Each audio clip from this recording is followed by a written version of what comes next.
Okay, so it's 12 o'clock, so let's make a start. First of all, I'd like to take this opportunity to thank everybody for logging in today. This is our first Powering Podiums in this webinar style here.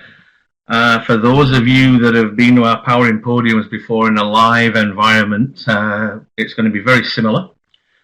And let's make a start. So, just very quickly in terms of Adobe Connect housekeeping, obviously this system's being used heavily, and sometimes there's a little bit of a lag there. So what we're going to do is we're going to just keep people on mute, and then if you want to speak or want to ask a question, particularly at the end, if you can just raise your hand with this little thing up top here. And then I'll just keep monitoring that box there, and we'll be able to put people onto microphone there if they want to ask questions. But if you do want to also ask questions, you can use the chat box, or obviously make comments as we go along. And we are recording this session for you for later viewing, and we'll make sure that we get this up on our website for you in the next day or two. So, very quickly then, today's schedule. I'll start off here and just set the scene a little bit, talk about recruitment and mentoring. And although it's recruitment and mentoring, it's heavy on the mentoring. Then we have Shaun McGuinness from Basketball BC, who's going to talk about the mentorship program that he's running there. And then we'll also have Kurt Innes from Canadian Sport Institute Pacific. And Kurt will talk a little bit about the BC Games Coach Mentorship Program that he started at the last BC, I think the Winter Games when we were back in the real world. So there's Shaun. Shaun's 30 years of coaching basketball at all levels, and as you can see from there, he's an NCCP master coach and holds the MCD designation with Canada Basketball. So it's going to be interesting to hear from Shaun. And I'm sure he's going to have a lot of interesting things for us. And then there's Kurt from CSI Pacific. Kurt's a 1992 Olympian, multiple-time Canadian cycling champion. And certainly I've had the opportunity to work closely with Kurt over the last 3 or 4 years at CSIP, and was fortunate enough to be able to work with him when we were both in the Okanagan. So it'll be great to have Kurt involved today, and also to get Kurt's perspective on what he's doing with BC Games. So in terms of recruitment and mentoring, when I was thinking about recruitment, and as someone who's run a program myself here, just bear with me a second. Let's see if we can get those some of these things working. Okay. So if you just give me a moment here, I'm just going to have to just stop sharing and then come back in here, I believe. Oh, no, there we go. So when we think about recruitment and mentoring, I thought a little bit about recruitment and felt, where do we... Okay, that's going a little bit too fast. So just bear with me a second. I'll just stop sharing and I'll come back in and see if I can get this working.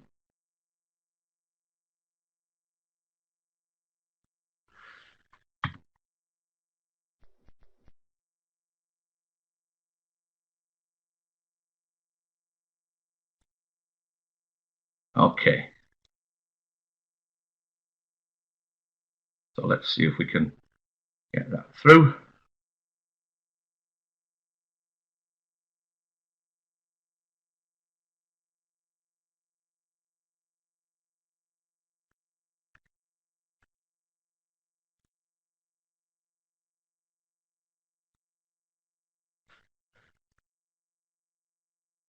Okay, and here's Kurt. And then I believe we're going to be ready here. So I felt, in terms of recruiting, is where do we find coaches? I mean, I run a program in Victoria, and I know that it's very difficult to find coaches. Sometimes we'll look at athlete transition. Sometimes we have sub-elite athletes that will come in, We have people apply for positions. Very often in smaller communities, we use this phrase retreads. Coaches leave, will come back in.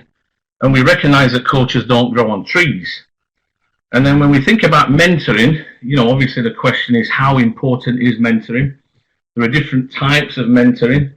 And we've got this mentor-mentee relationship that we try to work through. So in terms of coach recruitment then, as I said today, our focus will be on mentoring. And of course, a strong mentoring process does go a long way towards maybe not replacing, but simplifying the recruitment process. If we're always looking forward and looking ahead, then we may be able to see coaches that we want to get involved in our program, and we may be able to start doing some sort of pre-mentoring. Gives us an opportunity to replace from within. Helps us develop and keep this corporate knowledge. We see when there's turnover with coaches, we find a lot of the time we lose a lot of information, so that we have to start this sometimes prolonged onboarding process all over again when we have new coaches come back in to our program.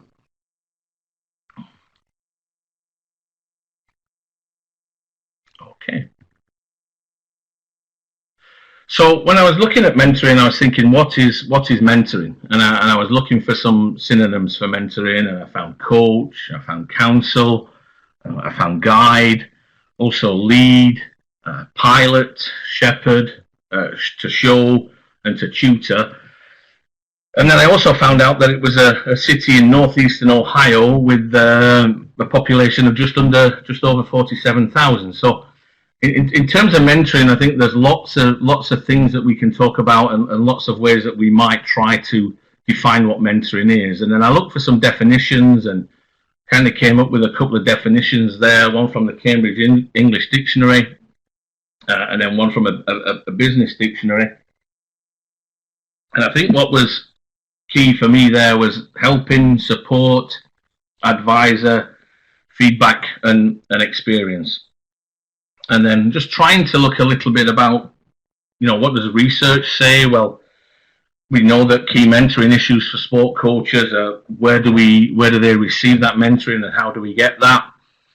We look at work from Cram from 1983 that gives us these 4 traditional phases of initiation, cultivation, separation, redefinition. One of the things that we talk a lot about in terms of coach education, and certainly within the advanced coaching diploma, is this community of practice, where it's an informal type of practice. There's elements of mentoring that's involved in this community of practice, and the focus there is obviously to impact learning and to try to bring people along with us. And then some research from the UK finds that informal bases of knowledge, so this ongoing interaction with peers, observing coaches during practice, watching mentor coaches or peer coaches, may be something that is of use here. So we know that kind of informal learning is a big part of how coaches develop. And then just wanted to share with you just something from a little bit earlier, 2017, just a model for mentoring these profiles, and maybe just to draw a little bit of attention to this optimal one here, and then this inadequate one there. And I think the difference around, good, when we see good mentoring and when we see poor mentoring, could possibly be, there's a better structure, the engagement is stronger, you've got autonomy, there's more support, and there's that competency piece from that mentoring coach. So this is seen as useful mentoring with a better quality, and then clearly down here, if it's inadequate, it's felt that it's not at the level. So then, just moving forward in terms of mentoring, trying to point out some things of what mentoring may be. It's obviously semi-structured. In other things that I've read and other places that I've looked for information, there doesn't appear anywhere to be a plan to have a B, C, D mentoring. It's really semi-structured, and it's based around relationships. Mentors need to be readily accessible and be able to offer help whenever needed. And of course, I would also put there that there's agreed bounds of that, because we don't want to tire our mentors out and draw too much from them so that they don't come back and do this again. And our mentors will have their own mentors, and maybe came into mentoring because they felt that they wanted to put something back because of the value that they received through their the coaches that they were mentored by. And in this particular situation, it could be seen as an opportunity to pass on that information. And it's shared knowledge and shared experience. A little bit more information. It can be a short-term arrangement until this original piece is over, or it may be something that lasts for a year. So it can be as short as a couple of months, or it could be something that would be career long, again depending on the relationship between the mentor and the mentee. A question that I would have for us is, do we ever stop mentoring? Do we ever stop giving information to people that we work with, whether that's athletes or coaches? It's not counselling or therapy, but relationships sometimes do develop between mentor and mentee, where you might feel as if your mentor coach is almost a counsellor and a sounding board for you.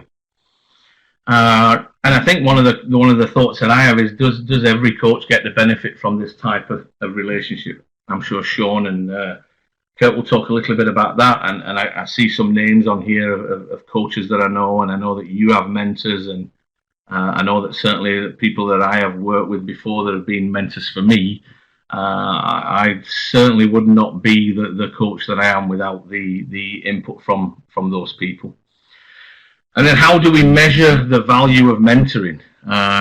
Can we put a figure on that to see what the value is for a coach to have a good solid mentor? It's more than giving advice and passing on experience. It's really about motivating and empowering the other person that you're working with to get them to identify their own issues and their goals, and to help them achieve their goals. So it's not a do it for them, or expect them to do it in the way that I did it. But it's really about understanding and respecting the coach that you're working with, and recognizing the different ways of working through processes. The personal opinion here is, I think when mentoring becomes cloning, then it fails. The goal really is to help the mentee become their best self, become the best coach that they can become, not become their best version of you. So I think one of the challenges that we sometimes see is that the mentee can maybe look at the mentor and feel as if they want to become a carbon copy of that particular coach. And obviously the challenges there is, not only will the coach pick up the good traits, but they may also pick up some of those negative traits, and that's not really going to help them in their development. And then just wanting to finish off just around finding mentors. So historically, I think coaches found their own mentors. This could have been older teammates, it could have been previous coaches, or very often people go back to maybe their first coach, someone that was important to them as an athlete when they were forming as an athlete. And a lot of the times here, this relationship is already formed, so there's a basis for that mentorship to begin.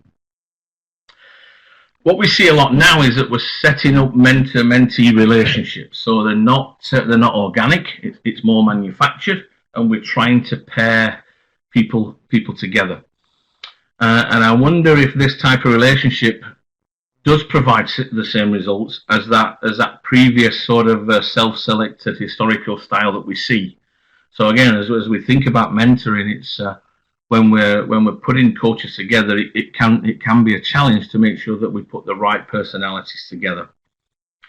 And then maybe just wanted to leave you with a couple of things to think about as we hear from Shaun, and then as we hear from Kurt, and maybe we have questions at the end. Is this organic mentoring model this historic model more successful than the assigned model we sometimes have to use? Right? How can we measure the success of the mentoring there? Can we select mentors, and can we be confident that it will work? What processes might we have to go through that? Who drives the relationship? Is it the mentor or is it the mentee? And then again, coming back to this, can we measure the success or failure of mentorship? If we're able to measure it, then hopefully we'll be able to not make the same errors, and then maybe also learn from some of the relationships that we've put together that have worked. So I'll very quickly stop sharing here, and then I will load up Shaun's presentation, and then Shaun is going to talk to us about what they're doing in basketball here in the province.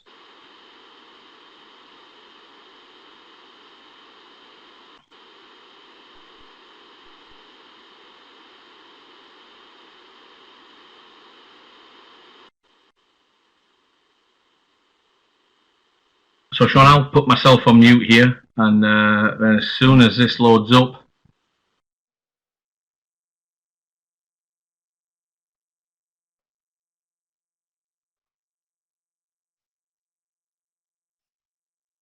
all right. Is it loaded up?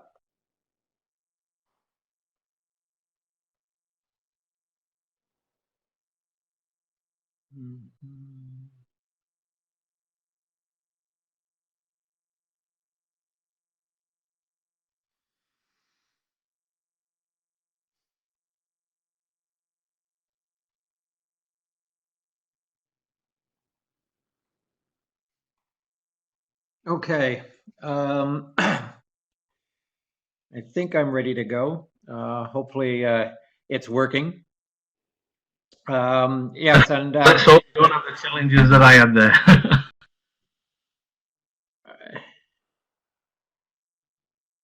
is it working yet?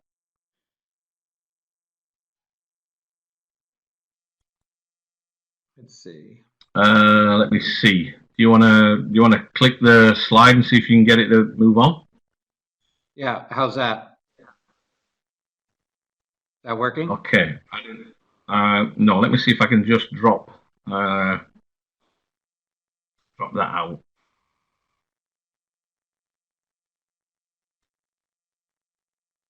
Can you see that slide, Shaun? I see the slide, and I'm moving it forward and back. Okay, so that's not appearing to be working.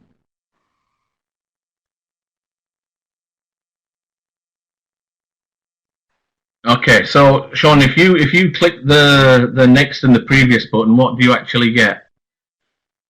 The next button. Let's see. Got nothing. Okay, so maybe I can work those for you, and just tell me when you want me to change. I've got it now, I think. Okay, so when I don't when you click forward, I don't see it click forward. Okay, so maybe you can control that. Yes, let's try that. Oh, let's try again.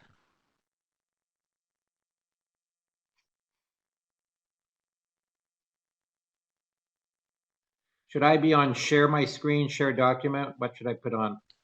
Well, I can. If you want to go share your screen and share document, then you can work it from yours. Okay. I just don't have it now at all. Okay, I can do that.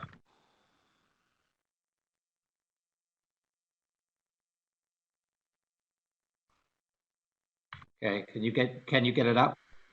Yeah, just working on that now.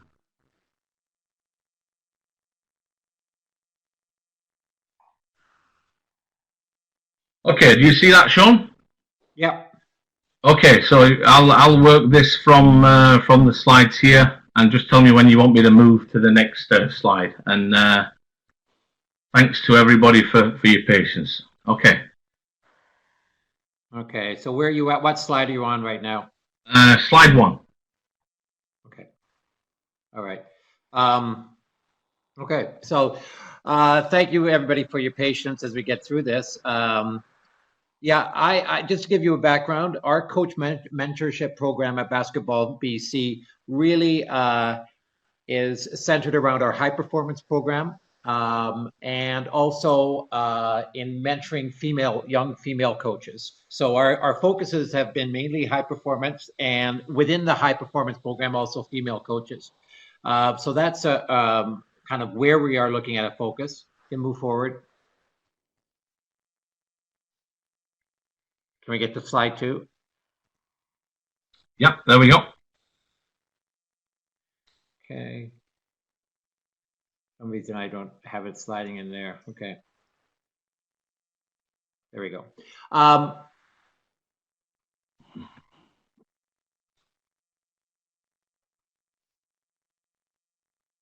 So within our mentoring high performance program, where do we get our identification? Where do we get our coaches?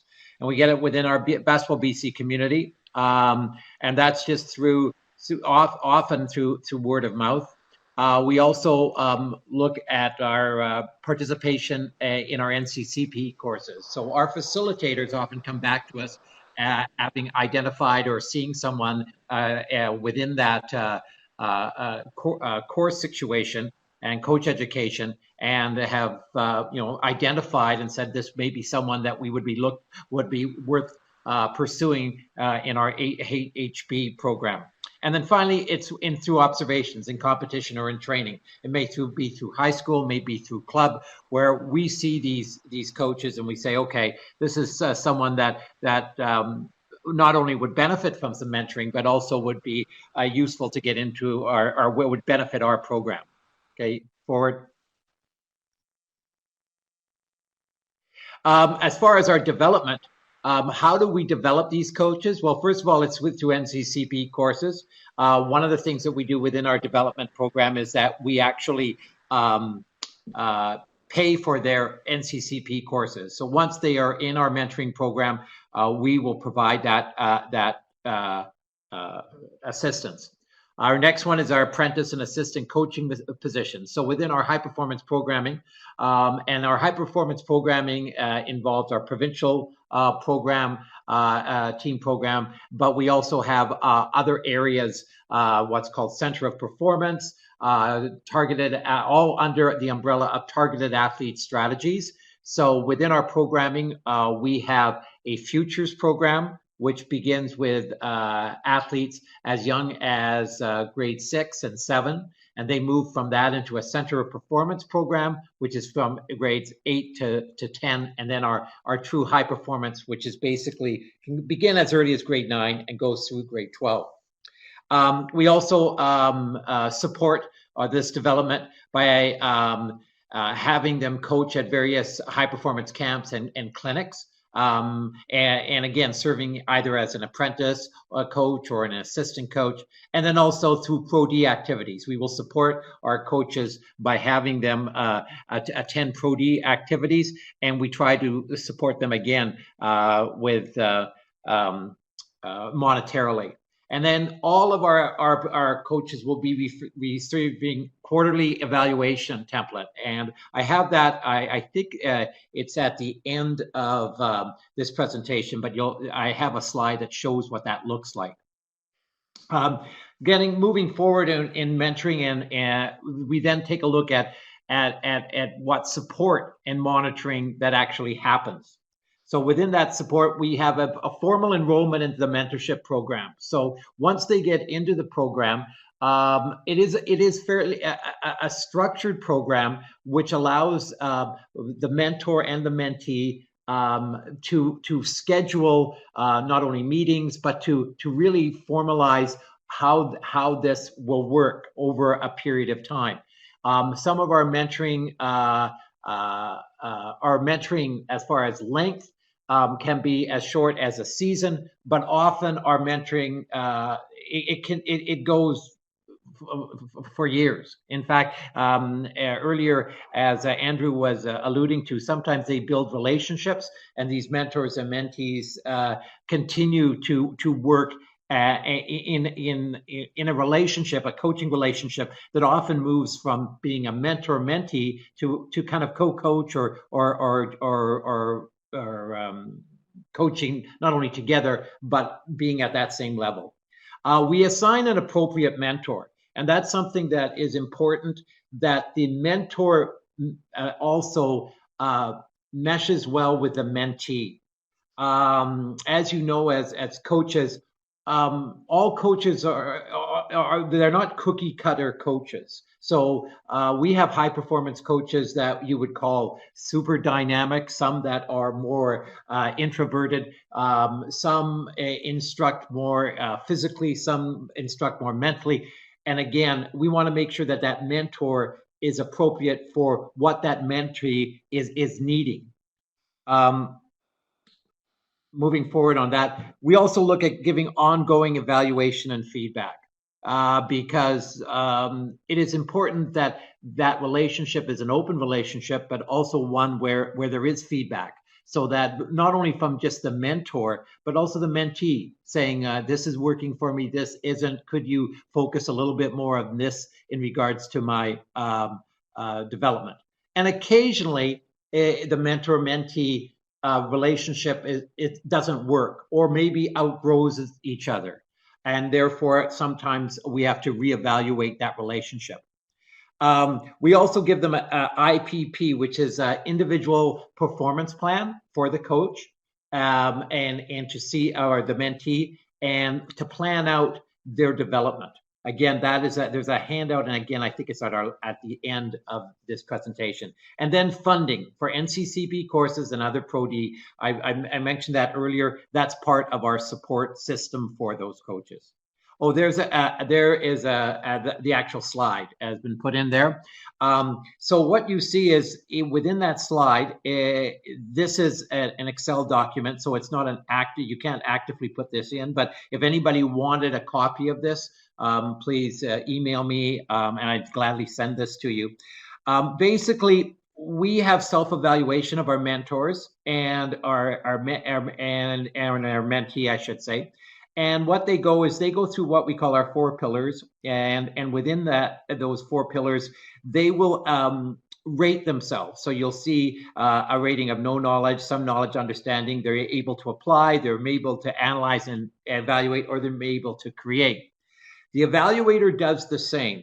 So they will evaluate the coaches. And again, on this sheet here, it varies within what level of coach that is. So this is a high performance level. So this would be our provincial coaches. And then if you take a look at that column, it says A, B, C, D. This is what the mentor and a mentee agree in regards to where they should go with that particular topic.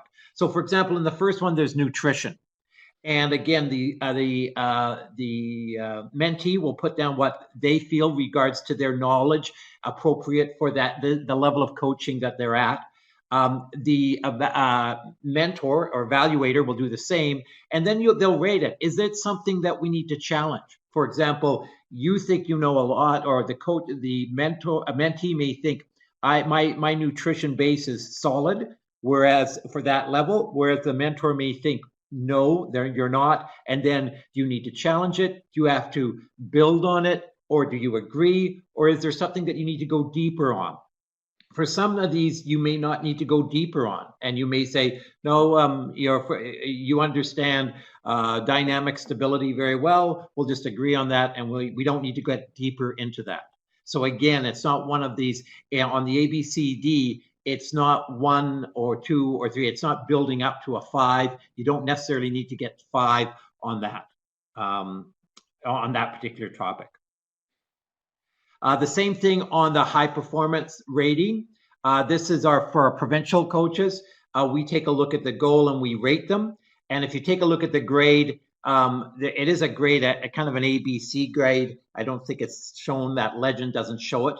Or you could be 1, 2, 3, or it could be a color. It doesn't matter what the grade is. And then we compare it. So our gold medal grade, we want to say in comparison, where Ontario and Quebec, where in our sport, we would be one of the top three traditionally in regards to basketball. Well, where are you at in that topic? What's your rating and your comment? So obviously, we want to be as high up as possible. We want to be at that national university level, hit target, top three nationally. The middle one, again, we give a comparison that changes. And this is just for our, like I say, our provincial team. So now we're saying, okay, we're for this, we're sort of at the Saskatchewan, Alberta area. They're what I would call, they compete with us. We want to be ahead of them. But so we're behind the target, but there is progress. And then if you are, for example, on this, if let's say, for example, your strategies on offense is not very good, you're right now at a high school level, and we have flagged this limited knowledge and progress. So this is for our high performance coaches at our provincial national level. So understanding what that, so you may think this is a bit harsh in regards to where this is for, it's definitely at that high performance level. So again, now we look for our recruitment. And so this is a balance between art and science. One of the things that we say is knowledge is knowing a tomato is a fruit, but wisdom is knowing you don't put it in a fruit salad. And what this relates to is, again, you may know this particular strategy. You may know, every zone defense there is in the book, but do you know when to use those zones? When is it appropriate? Do you have the athletes that can actually function in that type of zone defense? So again, knowledge is something that we need, but at the same time, we need to balance that with some understanding. So again, it's art versus science. We need a little bit of both when we are looking for our high performance coaches and when we are developing. In this slide, again, you see Steve Kerr saying, to me, the X's and O's, they are an important part of coaching, but a relatively small part. 80% of it is just relationships and atmosphere. And again, developing coaches that provide an environment that will help an athlete develop. And again, what we are looking at is we refer to athletes at the highest level being able to perform in the demands of the storm. And what we mean by the storm is those gold medal games, those pressure games, those ones where you need to be able to make quick decisions. So that's what we are looking for within our programming and what we're looking for in our coaches. So what's the quality of a good mentee? And interesting on this slide here, because on this slide, you'll see two coaches. Cheryl Jean Paul is the coach at Trinity Western. She is standing, and Leanne Evans is one of our provincial coaches. Leanne, for example, just giving an example of just that relationship. Leanne played at UBC, where I coached at UBC. She was an assistant coach with me on the provincial team for 2 years. Cheryl Jean Paul I was her mentor coach years ago. And again, she coached with me on the provincial program, and I've worked with her for a number of years. And again, there's a relationship between mentor and mentee and eventually into co-coaching. And she is now our national team cadet coach. So she has gone through our programming. And again, one of the things that we're looking at developing our coaches through. So what are the things that we're looking for? One of the things that is very important for us is that they're committed to coaching.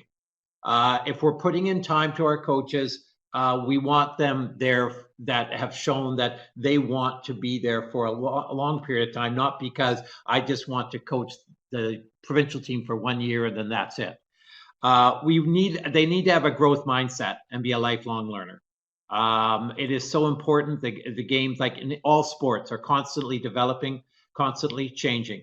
I often say that I wish I knew what I knew now 20 years ago, because I think I would have had more success when I was starting out coaching at high school. They need to be willing to be mentored. Sometimes you'll get a young coach that wants to just show what they know with the idea, but not really wanting to grow. They need to be able to accept criticism, willing to try new things, accepts responsibility, is open and honest, respectful and grateful, and uses various learning styles. So when we're looking for our mentee, these are the type of coaches that we are looking at that feel that we need these qualities. Again, if they have all of them, fantastic. If not, we can try to build on them. The qualities of a great mentor. Again, here again, an example of a mentor-mentee relationship. That's Kerry Watts, who is an assistant coach at UBC, and Deb Huban, who is the head coach at UBC. Again, Kerry has been with our provincial program, and again, worked through U14, U15 and assistant roles, and then moving through to head coaching positions. She was our last Canada Games head coach. Here are some of the qualities we want. We want the mentor to challenge the mentee, that they have the experience. Okay, again, is where you want to be. If it's a situation where you're comfortable where you're at. Okay, they want to be able to support you. They need to be a great listener. They have to be invested in your success, help guide you, provide constructive feedback, respect the mentee, and is available. So when we look for a coach to be a mentor, those are some of the things that we are looking for. One of the things that I will say that all coaches, good coaches, do not make good mentors. And again, when we are looking to recruit mentors, we spend as much time recruiting the mentor as the mentee. I had, for example, a couple of years ago, a coach that I felt would be an ideal mentor. He had coached for a number of years at the high school level, had coached within our national program, would be at coach provincial teams, would be perfect. And I approached him and he said, no, I'm not at all interested in being a mentor. I love coaching. I love working with athletes. I'm not interested in developing or in regards to that type of role of development of a coach. And again, he was honest. I appreciate that, and we move forward. So what is the focusing of the mentoring? I think this is often important because in sport, there are so many aspects. So again, we often think of just the X's and O's or the technical skill development. That is one of the things that we may be mentoring, but we could be doing, besides skill teaching, tactics and strategies. We could be talking about player interactions, how you work with your athletes. What motivational techniques are you using? How's your organization and management? What about your planning? Again, within that, we try to focus within those areas. We find that if you try to do too much, it overwhelms the mentor, it overwhelms the mentee, and the focus becomes so spread out that it is not providing that growth that we want. So again, we try to again build on certain areas. So this is a great example of why our mentor-mentee relationships often last for several seasons, because you may work in, okay, we're going to focus this year on my teaching of skills. Next year, we're going to be working on my interactions with my players. So again, within our mentor-mentee relationship, again, we are looking at various aspects with regards to it. Here is something that just shows all of the things that could be part of what we're teaching or mentoring. So it could be the physical aspect, it could be the social emotional, it could be the basketball, it could be the mental. And again, all sports have this type of idea. This is our gold medal model with Canada Basketball and Basketball BC. So again, you could take one topic or a topic from each of those four pillars and use those as your focus for your mentor and mentee relationships and how you move forward and structure your program. So again, there is so much within coaching. Again, we don't try to overwhelm the coach. So again, I just want to make sure I've got this. The other one is gold medal knowledge. It is important that your mentor coach is current.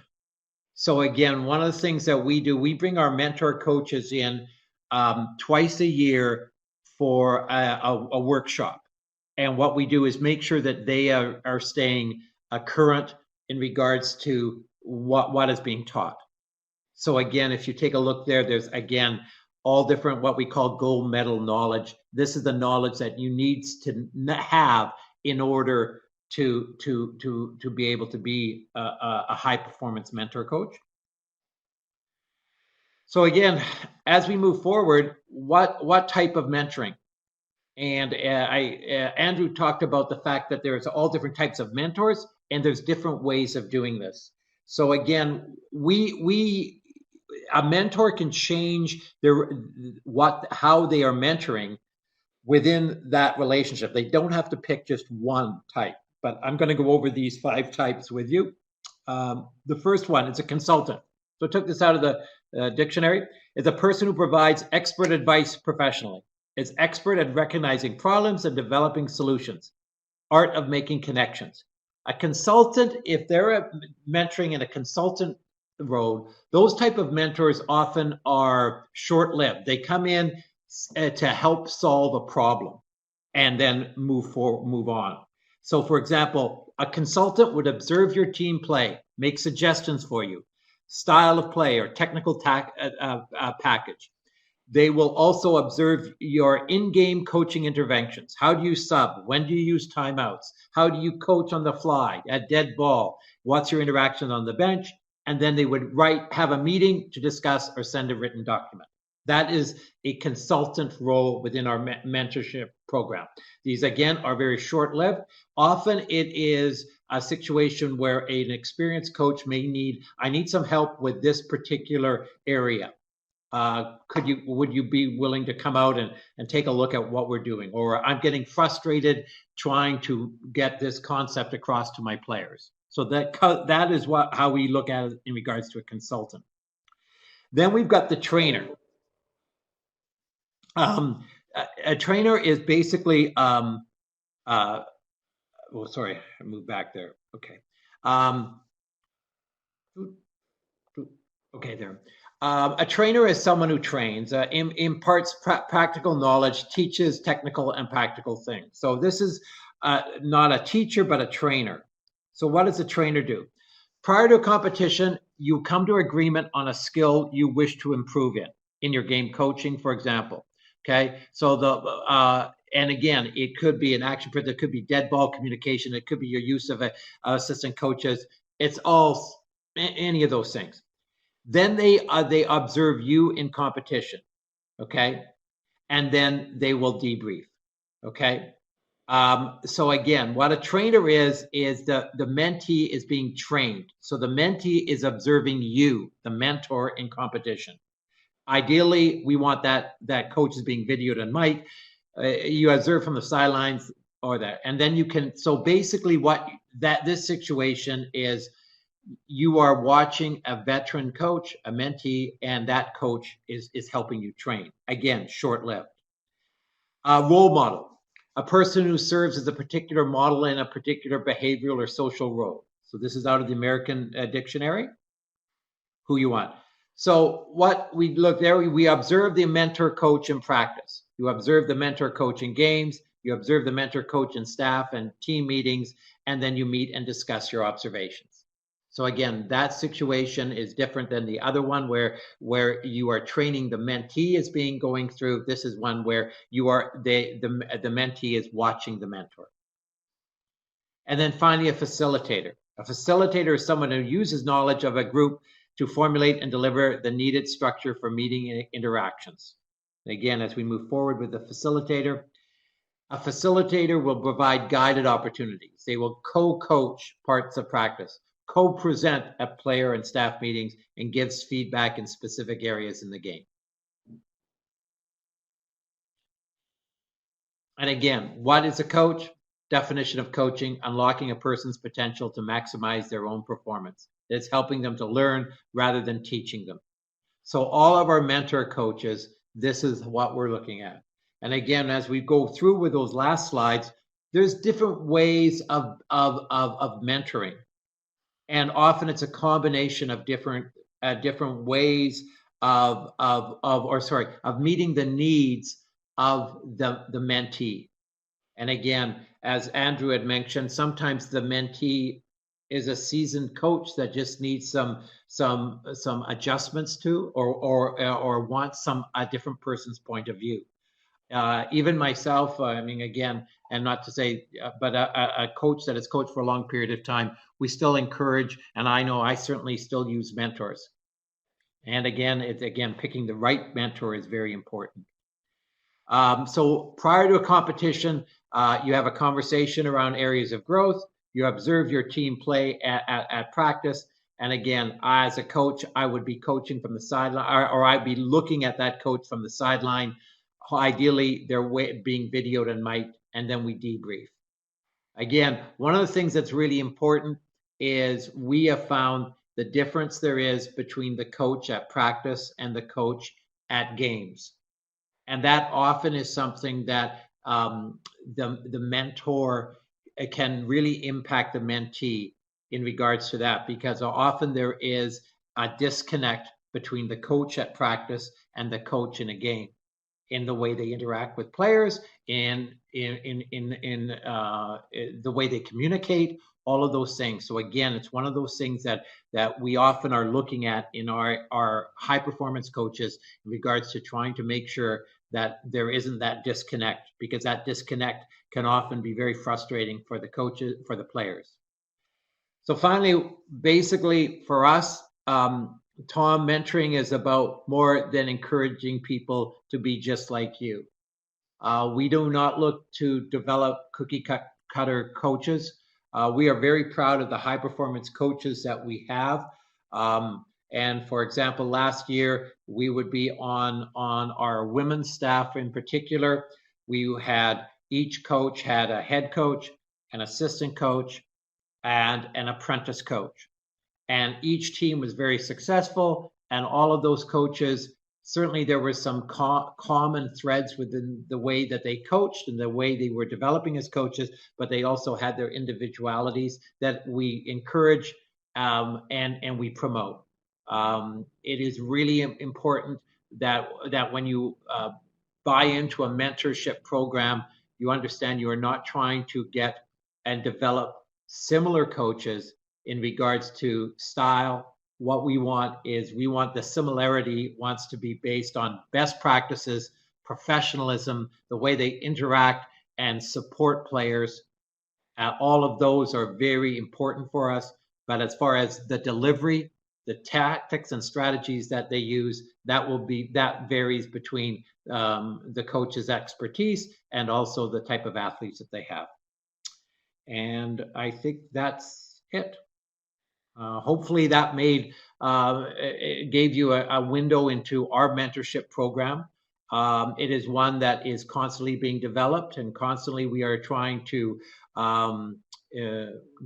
increase our number of mentors that we have. And at the same time, we're always looking at trying to find new coaches that would fit and benefit from being within our program. Shaun, thank you for just a fantastic presentation there. That was great. Many thanks. So we'll just change slides again here, and we'll set Kurt's slides up, and then we'll do a question and answer. If anyone has questions at the end, we'll move into that at the end. So just bear with me a second here, and we'll just get Kurt's presentation set up. Thanks again, Shaun. Fantastic.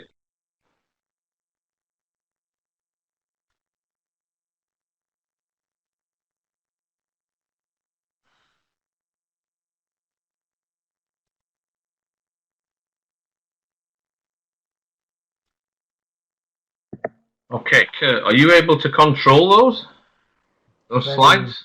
Give it a try here. Just, can everybody see the slide advance now to where it says My Journey?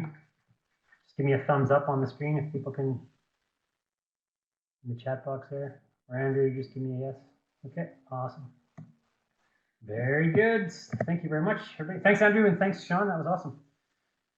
So I've got a series of slides just kind of keeping with the theme. Thank you, everybody. I'm honored and quite humbled actually to be here on the call. All of you on the call have experiences and expertise that mirror my own, looking quickly through the list of characters who are on the call. So I'm just thankful to share my own experiences and some observations within our evolving BC sport ecosystem today. So thanks. So I'll just jump right through. So I'm just going to talk you through a little bit of my journey, and I think it's important just to start the conversation today, just to give you a bit of a sense in terms of, I grew up in sport in Calgary as a young impressionable sport person in the mid '80s, before the Calgary Olympics in 1988. So many of you on this call grew up maybe in the province of BC here before the 2010 games. So you can sort of reflect on being a sport person in a very dynamic, quite rich and robust sports system, which we have in BC. So for me, I grew up as a multi-sport athlete in the sport of speed skating, and transitioned into cycling as I graduated from high school, and was fortunate enough to compete for Canada at the Olympic Games in 1992. And shortly thereafter, I transitioned into coaching. And as you can appreciate, growing up in the prairies in Calgary, close to the Rocky Mountains, this is how I spent most of my coaching days, unfortunately, before we had any velodromes that had a roof on them in the western part of the country. So that's me in the center with the group of athletes that I was coaching at the time, shoveling snow to prepare for an afternoon practice in the middle part of June, believe it or not, in Calgary. So this is sort of how I grew up and became a full-time coach and earned the Chartered Professional Coach designation, and then was able to transition some of my athletic knowledge and expertise into becoming a coach, and was able to coach at a couple of different Olympic Games in 2000 in Sydney, and then in 2004 in Athens. Both very unique experiences. I'm very proud of the accomplishments of both sets of athletes and the tremendous growth and development that I went through as a coach, and I'll get to some of my mentors along the process. My journey since moving to BC has included still coaching, but at a completely different level, much more grassroots oriented, which again has helped sort of shape my philosophies and my coaching style, and actually help shape some of the mentorship skills and abilities that I now have. You learn how, in my opinion, to coach much better, I think, when you've coached at all kinds of different levels and taken those experiences in and help to shape your own unique philosophy as a coach. Lastly, and another unique perspective that I bring is being the technical lead for a national program called the RBC Training Ground, which has helped me branch out my mentorship skills and abilities to include lots of different sport coaches from a lot of different sports and a lot of different unique regional challenges that coaches face across our country, literally from coast to coast to coast. So right from Prince Edward Island to here on Vancouver Island, up to Whitehorse in the Yukon, all parts of Saskatchewan, Alberta, Manitoba. So got quite a unique perspective based on that program as well that I'll hopefully weave through my presentation. So a little bit now, my coaching philosophy, which I think, again, underpins some of the mentorship programs that I'm now helping to impart and background. So I believe fundamentally that everyone is an athlete, and that every athlete has the potential to become an Olympian or a Paralympian. And that's through creating very safe, fundamentally focused programs that are appropriately supported, with very, very fundamentally levels of consistency. And then from a coaching perspective, I think setting up an environment that provides and empowers the athlete to take full responsibility for their own unique development streams. Very respectful environment, and of course, always, in my mind, high level to always keep everybody focused on bringing your personal best every single day, regardless of the situation, the environment, how things are at home. I think it's always everybody's challenge to be as good as you can every single day and help raise the collective within the group. So I mentioned, my mentors have shaped a great deal of who I am today, and I'll just highlight a few that have stuck out over the years. Growing up in Calgary, I'm very fortunate to go through the National Coaching Institute in Calgary in the early 90s. Dave Smith and Dr. Steve Norris, very, very highly prominent mentors in my life. And then working with some other sports scientists and actual peers at the time through the CSI in Calgary. A couple of very, very formative coaches that I had the pleasure to work with. Eric Van den Eyne, a cycling coach And actually quite unique, one of the curling coaches that I was very fortunate to work closely with in Kelowna, Jerry Richard, coached a world champion curling rink at the time, and he was also the father of one of the athletes, but learned a ton, believe it or not. I came from a very, very meters, grams, seconds oriented background as a coach, so always thinking about trying to become the fastest, most powerful individual sport athlete. But I actually learned more from Jerry in the three and a half years that I was in Kelowna, in a completely different paradigm, in a team sport that wasn't focused on doing things faster necessarily. It was much more tactical, technical, and really how to become a better coach of athletes who were on the more mature end of the spectrum. So I thank Jerry for a lot of lessons that I learned through that process. So now I'll dive in, I think, just to share some of the highlights that I was able to work through. Unfortunately, the program was cut short, as we're all aware, through the current COVID-19 pandemic. The program was basically cut in half, but I do have some lessons to share from our work through the BC Winter Games program. So I was brought on as the master mentor for the BC Games Mentorship Program, which essentially 2020 was a reboot, or is a reboot of the BC Games Mentorship Program. So in very close partnership with Via Sport, who is the sort of parent, if you will, organized the program, organized the hiring of the master mentor, organized and helped me shape out, the sports that we were going to partner with within this program. So I sort of walk through some of those highlights. So as we set this program up, and I think this is a really important moment just to pause for a second, because this program, and what I will try to share, is really just a basic framework that Via Sport, with my help, we developed out this basic framework that I think and really do believe is absolutely scalable for all of you on this call who are running or working within a club, within a PSO, or within a next-gen program. So all of these basic principles that I'm going to talk about, and all of the basic framework that we use in some of the lessons, are all scalable that you could implement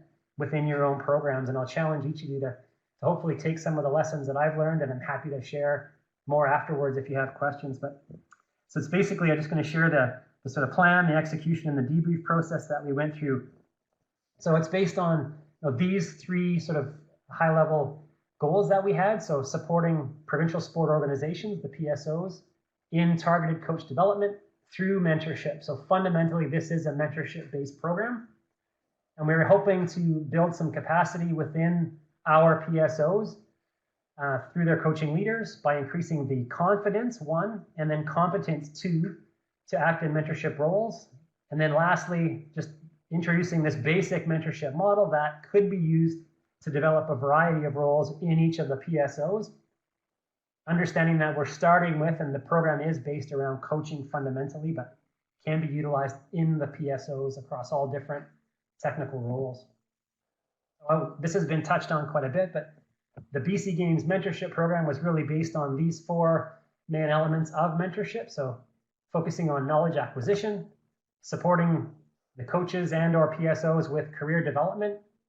It has to be, and we definitely believed, and I think this was a really big outcome for me, and a benefit was I benefited as much, and sometimes, honestly, I would challenge maybe more than the mentees or the PSO coaches did, just based on the nature of each of their experiences that they were bringing to the relationship.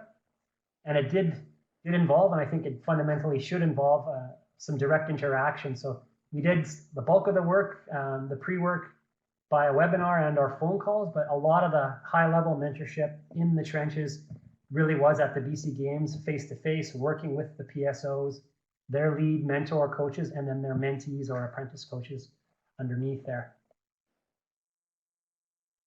So this has already been going through. So I guess for me, I would just really love, maybe just in summary, if people want to just type into the chat box, like, what are some of our observations of what we believe are for the mentor, for the mentee, and for the organization, just some basic high-level benefits of mentoring. Like, what do you folks think?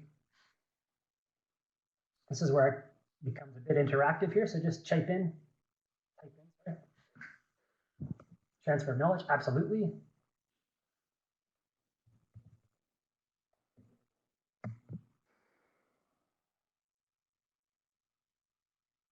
Yeah, good one, John. Succession planning, absolutely.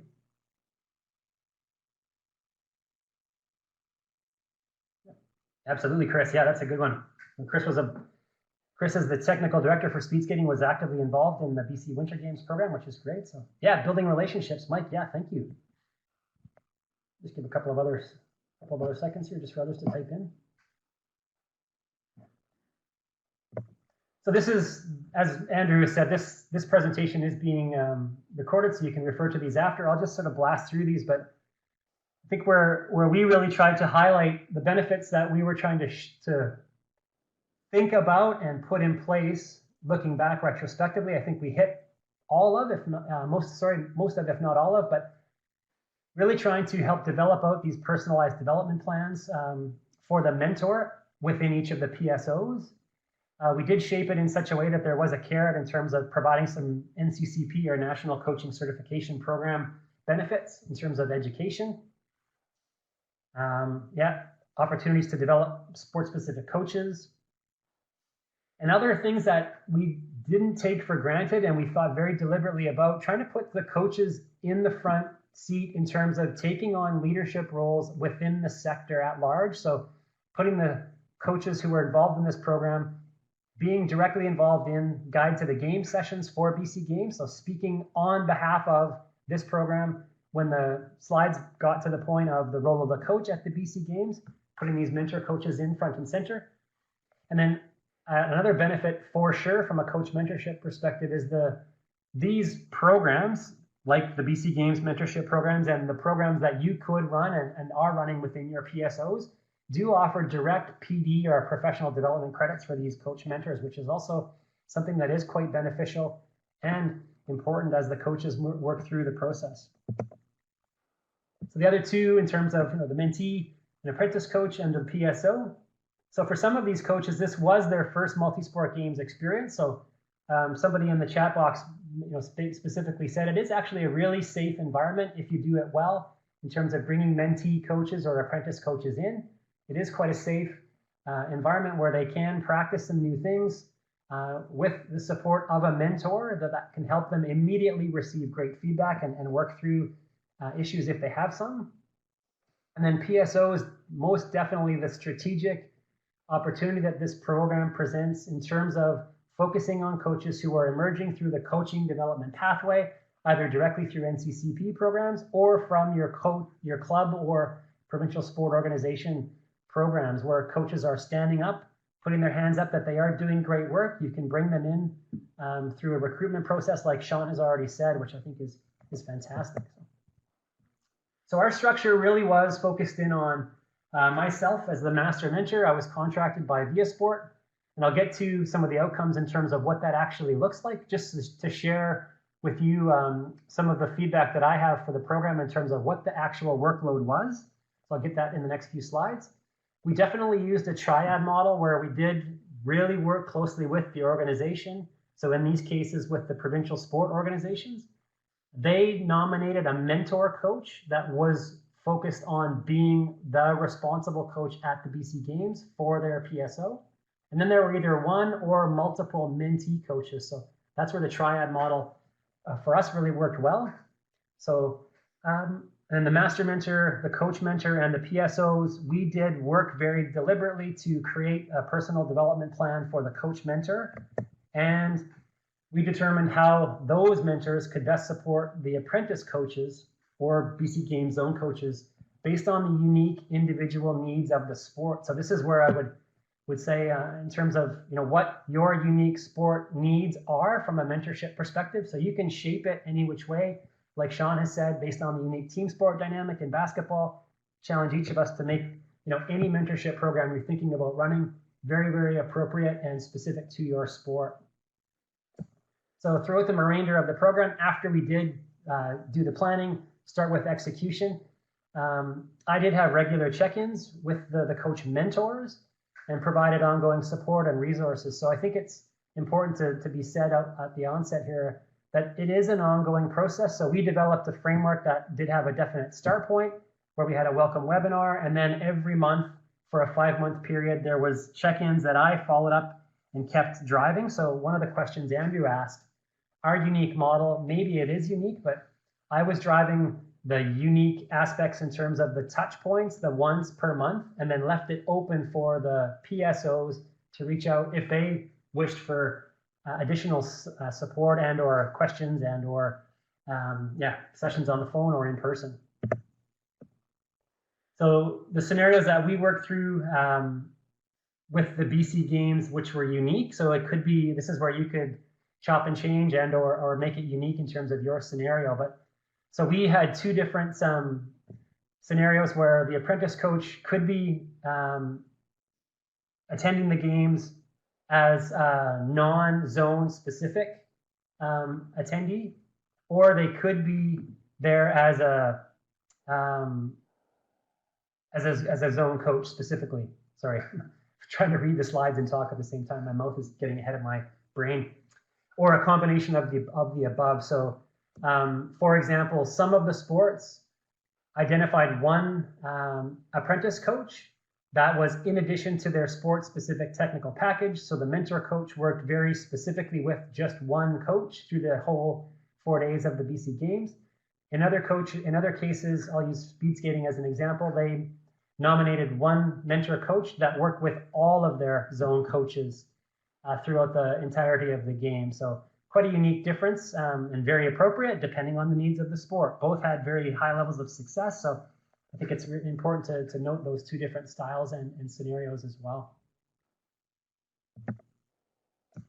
So this is available on the VS Sport website and through BC Games, but I think it's just as an example where you as a club or a PSO or just somebody working in the coaching discipline, you can map out your own criteria and make it unique, but this is the example that the BC Games Coach Mentorship Program did utilize. So again, this is on the website, but just wanted to show that I feel it's important and very appropriate to have some kind of a criteria that you use when putting your mentorship programs together so that you can then select coaches based on a minimum level of 1, qualification and or competence, and then 2, be able to reflect back on when you have to get to the point where some sort of selections will need to be made. You know, do these mentors appropriately meet your basic criteria? And then from a PSO perspective, yeah, they had to meet some basic criteria as well. So things like being in good standing, for example. Another thing I want to highlight is just, I think for all of us to be, from an aspirational perspective, to all be working towards achieving and signing off on the responsible coaching movement as an organization, and then all of us as active coaches to also take that pledge and follow through with those items as well. So here's our basic program timelines. Now I've shifted and presented just the basic timelines for the summer games that we were going to roll through, just again showing how tight the program actually was in terms of when the applications would close, how we were able to work through the notification period for successful candidates, starting with the welcome webinar, just providing you with the basic framework so you can sort of understand. I was going to meet with each of the master mentors from all of the, so we would take on 10 potentially new coaches, the games registration deadline, guide to the game session, and then there is, which was I think an important part of the Winter Games program, which we reflect now on the success rate, and I'll share you some of those stats, but to have a deadline for whatever educational components are required for the coach to continue to move through, in quotes, being eligible. And then whatever benchmark event that could be a competition, it could be a training camp. So I know many of your sports, for example, use mentorship-like programs for competition development and achieving certification in that stream. So these are all scalable to different programs as well.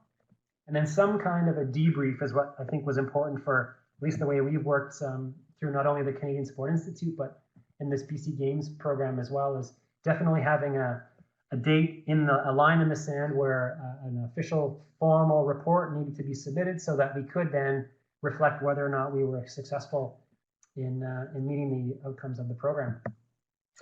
So here's I'll share with you some of the highlights and some of the challenges. So at the beginning of the program, I shared this with all of the mentor coaches within the BC Games mentorship program on the winter side. So, challenging all of us, what does success look like within this specific program? keeping in mind that there does need to be a certain amount of challenge to keep that string taut for that unicycle or that bicycle rider to ride on the tightrope. And that can be kept taut with an appropriate amount of support. So the magic happens somewhere in the middle where there is enough challenge to keep the line taut, but not too tight that the bicycle, metaphorically speaking, would bounce off. So we have to then manage that dynamic but very essential tension within each of these relationships to make it unique and successful within each of these programs. And the question I like to ask and hold myself to from an accountability perspective, how will we know that each of these unique mentorship relationships have been successful within our collaborative effort? So I challenge each of the mentor coaches to come up with their own sort of scenario, and what does that look like? What are they going to hold themselves accountable for? And two, how can I help ensure the success of that mentor, but understanding that they were uniquely and all of them responsible for their own success rates. So here's where we came up with, these were the program performance indicators. So the numbers of mentors and PSOs engaged in the program. Did we in fact have goals set? And then I also tracked post hoc achievement. We did want to make sure we had as many coaches participate in the welcome webinar. And in my reflections, I'll report back on our actuals. Tracking completion of that NCCP mentorship program was one of our program indicators. We're working through right now the program satisfaction in terms of online surveys. I'd like to know, and we did want to know, what participant learning did each of the unique mentors and their mentees work through? And also important for our funders in these programs, ViaSport directly but indirectly the provincial government, just in terms of diversity and inclusion. So working through those as important indicators as well. So here are the program outcomes. So we did have 8 unique coaches from 7 different sports apply for the program. So you can see there in terms of the hit rate, and in my reflections, I'll get into this a bit more in depth, but being completely transparent and wide open here, I think this was actually pretty average in terms of what I was expecting. So the introductory webinar, we had 50% coaches attend, and for lots of different reasons, but just full transparency, people are busy.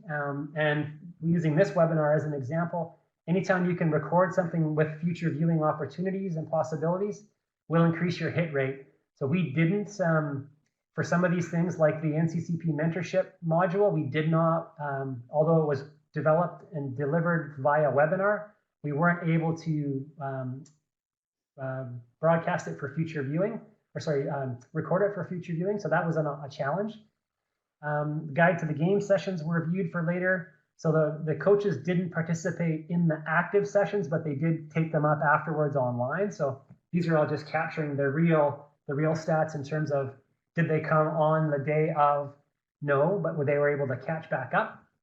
And then one of the 8 coaches did not achieve their goals as established ahead of time. So I think that's a pretty good success rate in terms of 7 of 8 or 88%. So I'll get to the more details now. As I mentioned, the program satisfaction is the other one of our KPIs. We're just working through that process now from a ViaSport perspective. So if you're on the call and you participated in the Winter Games Mentorship Program, please do go online and fill in that survey, please. So participant learning, these were the 3 opportunities that we did provide, and I reflected on those in the last slide. So the welcome webinar, where we shared a lot of the outcomes that we're hoping to achieve in the program. We did provide the coaches with some mentorship training. So this is something where, again, whatever variation of a mentorship program you embark on with your club or your PSO, have some perhaps NCCP programming attached to it. And then also whatever other sort of public webinar or session that you can invite your membership to participate in, so that the club and our PSO mentor coaches can demonstrate some knowledge and competence in that public domain would be beneficial. I already said 5 of 8 or 62% were female. And I didn't have any stats on the Indigenous status of the participants. That was not something that I was privy to, so I know ViaSport has that information if anyone is interested.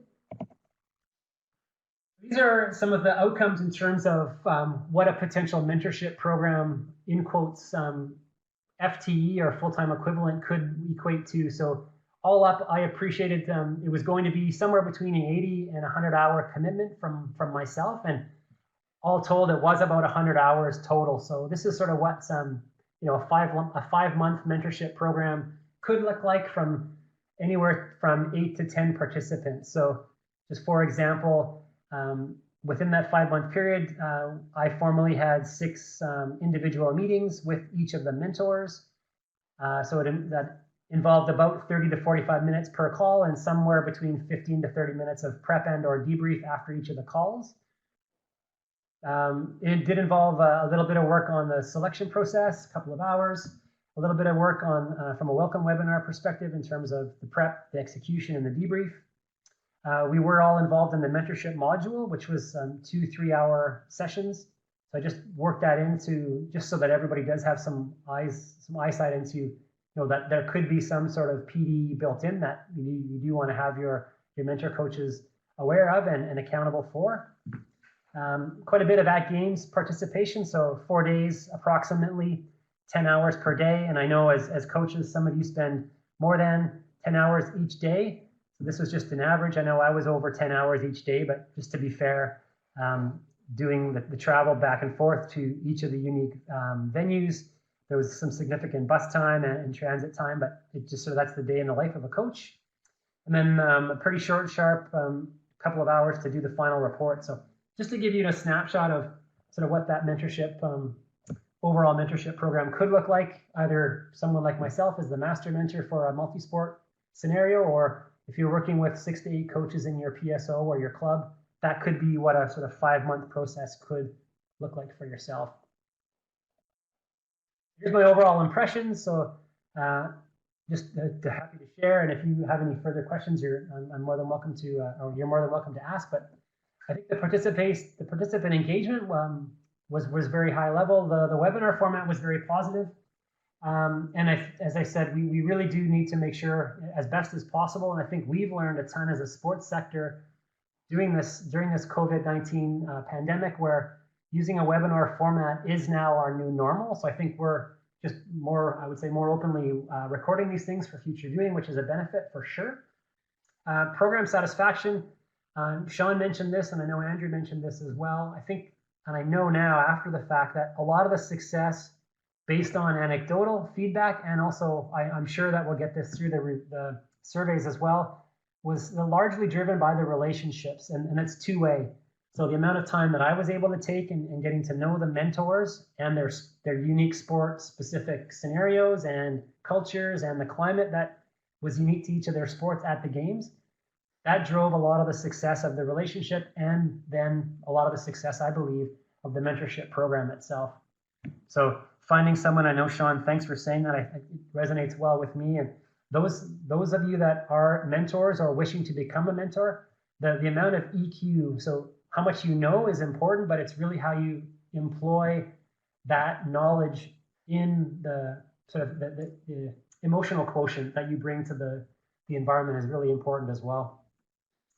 So participant learning, the mentors and the mentees within each of the sports definitely did demonstrate commitment to personal growth, and that was a large part of the success of the program. There wasn't a lot of apathy within the program. There was a lot of people who were super keen on wanting to become